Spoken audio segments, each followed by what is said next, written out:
Hello, Bacho. Let's see this question. The question says the figure here shows the circular path of two particles that travel at the same speed in a uniform magnetic field B, which is directed into the patch.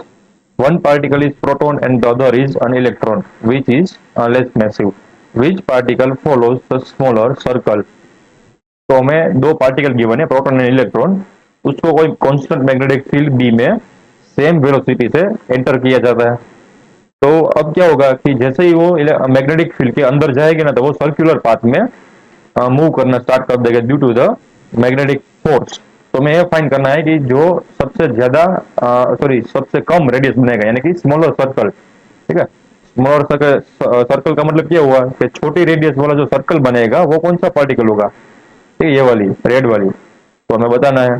तो हम इस problem में जो की concept use करने वाले हैं, की कॉन्सेप्ट, तो क्या होगा, वो होगा मैग्नेटिक फोर्स का, मैग्नेटिक फोर्स का। एंड और एक कंसेप्ट कौन सा वाला होगा, तो कि कोई भी अगर पार्टिकल सर्कल में मोशन कर रहा है तो उसके ऊपर कौन सा फोर्स लगेगा? Centrifugal force. तो वो भी यहाँ पे लग देता हूँ, सेंट्रीफ्यूगल फोर्स का भी कॉन्सेप्ट लगने वाला है। ठीक, तो ये हमारा की कॉन्सेप्ट हो गया। अब हम अज्यूम करते हैं, लेट्स से हमारे पास कोई एक सर्कल था एंड उसकी सेंटर थी एंड उसका रेडियस था आर। अब कोई भी पार्टिकल हो, लेट्स से जिसका चार्ज होता है क्यू एंड मास होता है एम, उस पार्टिकल को इस डायरेक्शन में घुमाया जाता है एंड उसकी जो इनिशियल वेलोसिटी थी वो है कांस्टेंट। हमारे केस में जो इलेक्ट्रॉन एंड प्रोटॉन दोनों की वेलोसिटी कांस्टेंट है। तो हमने पहला जनरल फॉर्मूला बनाया कि बाद में हम इलेक्ट्रॉन एंड प्रोटॉन का चार्ज की वैल्यू लिख देंगे। ठीक है, तो यहाँ पर मैं लिखता हूँ वेलोसिटी थी वी, कोई क्यू चार्ज था हमारे पास, उसका मास एम था एंड उसकी वेलोसिटी वी थी। वो इस डायरेक्शन में एंटी क्लॉकवाइज घूम रहा है। तो इसके ऊपर कौन कौन से फोर्स लगेगा? देखो, एक तो जो पहला लगेगा वो सेंट्रीफ्यूगल फोर्स होगा। वो क्या करेगा कि ये जो पार्टिकल है उसको बाहर तरफ धकेलने की ट्राई करेगा। सेंट्रीफ्यूगल फोर्स का फॉर्मूला क्या होता है? M V square by R. And यहाँ पर जो हमें गिवन है वो है जो मैग्नेटिक फील्ड है, ये जो पार्टिकल है वो बी मैग्नेटिक फील्ड के अंदर घूम रहा है, यानी कि मैग्नेटिक फील्ड की डायरेक्शन है वो कौन सी होगी? तो यहाँ पर लिख देता हूँ, मैग्नेटिक फील्ड की डायरेक्शन इनसाइड द आपकी स्क्रीन होगी। तो हम मान लेता हूँ अंदर की साइड जो एक्सिस जा रही है, यानी कि सेंटर में से जो एक्सिस पास हो रही है ऐसे बाहर की तरफ, वो है जेड एक्सिस। तो बाहर की तरफ होगा वो प्लस जेड होगा एंड अंदर की तरफ होगा वो माइनस जेड होगा, यानी कि उसके एसोसिएटेड जो यूनिट वेक्टर होगा वो क्या होगा? माइनस के कैप। तो जो मैग्नेटिक फील्ड है वो माइनस जेड डायरेक्शन में, यानी कि बी इंटू माइनस के कैप। एंड ये वाली डायरेक्शन है वो, फॉर एग्जाम्पल लेट्स से मान लेता हूँ एक्स एक्सिस है और उसकी परपेंडिकुलर है वो है वाई एक्सिस। तो हमारी एक्स वाई जेड एक्सिस बन गई। एंड जो ये वाली है बाहर की तरफ आ रही है ऐसे, वो है जेड एक्सिस, जिसमें मैग्नेटिक फील्ड है पर अंदर की साइड है, इसलिए मैंने माइनस लिखा है। तो ऐसी कुछ हमारे पास सिचुएशन है। तो अगर इस पार्टिकल को रोटेट करना है, सर्कुलर मोशन में ही रहना है, तो ये जो M B square by R है एंड मैग्नेटिक फोर्स की वजह से जो फोर्स निकलेगा, फोर्स की वैल्यू निकलेगी, वो एक दूसरे को बैलेंस आउट करना चाहिए। ठीक है ना? तो यहाँ पर मैं लिख देता हूँ।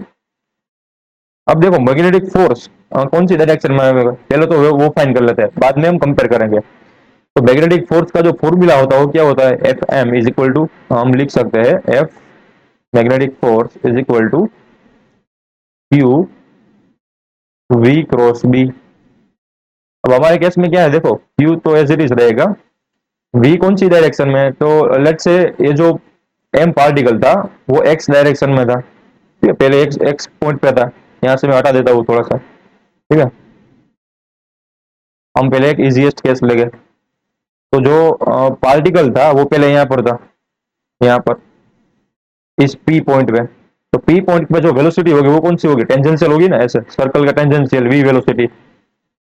उसकी डायरेक्शन कौन सी होगी जब ये वी पी पॉइंट पर होगा? तो एग्जैक्टली वाई के पैरेलल, देखो वाई के वाई एक्सिस के पैरेलल है, यानी कि वी इंटू जे कैप।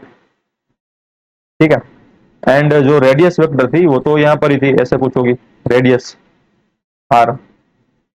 तो यहाँ पर हम पुट करेंगे इस इक्वेशन में कि v की जगह पर क्या लिख सकते हैं, v into J cap, and magnetic field को और जगह सेम ही है, b इंटू माइनस के कैप, ठीक है, माइनस के कैप ऐसे। तो यहाँ पर से क्या आएगा, F M magnetic field Q V B minus J cross K. अब आई क्रॉस जे क्रॉस के आपने पढ़ रखा होगा, ठीक है, तो जे क्रॉस के क्या है, मैं यहाँ पर लिख देता हूँ, आई जे के, आई जे के, हमें फाइंड करना है जे क्रॉस के, यानी कि इस तरफ चल रहे, तो जे क्रॉस के करोगे तो आंसर आएगा प्लस आई, ठीक है, बट यहाँ पर ऑलरेडी एक माइनस साइन था, तो हमारे पास इवेंचुअली बचेगा माइनस आई के।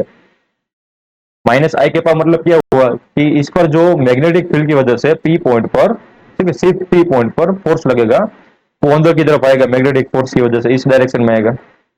एंड सेंट्रीफ्यूगल फोर्स था वो तो बाहर की तरफ ही था ना, इस डायरेक्शन में, वो तो ऑलवेज रेडियस के बाहर की तरफ ही रहेगा, यानी कि आउटवर्ड डायरेक्शन में रेडियस की, रेडियल आउटवर्ड। तो ये हमें ऐसा कुछ मिल गया है, तो इससे हम बोल सकते हैं कि जो मैग्नेटिक फोर्स होगा ना वो सेंटर की तरफ ऑलवेज रहेगा, एंड जो सेंट्रीफ्यूगल होगा वो सेंटर से दूर रहेगा, एक दूसरे के ऑपोजिट रहेगा, एक दोनों फोर्स। अब पार्टिकल सर्कुलर मोशन में कब मोशन कर सकता है स्टेबल, तो हम बोल सकते हैं कि जब एफ बी यानी कि magnetic force is equal to F C हो जाए, तो यहाँ पर लिख रहा हूँ particle particle remain in circle, circle में ऐसा मोशन करता रहेगा जब तक ये इक्वेशन फॉलो होता है, ये कंडीशन फॉलो होती है। अब एफ एम क्या मिला, एफ एम का मैग्नीट्यूड मिला हमें Q times V times B, and F C क्या मिला, M V square by R. अब हमें चाहिए यहाँ से रेडियस की वैल्यू, ए वी से भी एक कैंसिल हो गया, तो यहाँ से हमें आर की वैल्यू मिलती है, ठीक है, हमें कॉमन फॉर्मूला फाइंड करते हैं, बाद में क्यू एंड एम की वैल्यू पुट करेंगे यहाँ पर।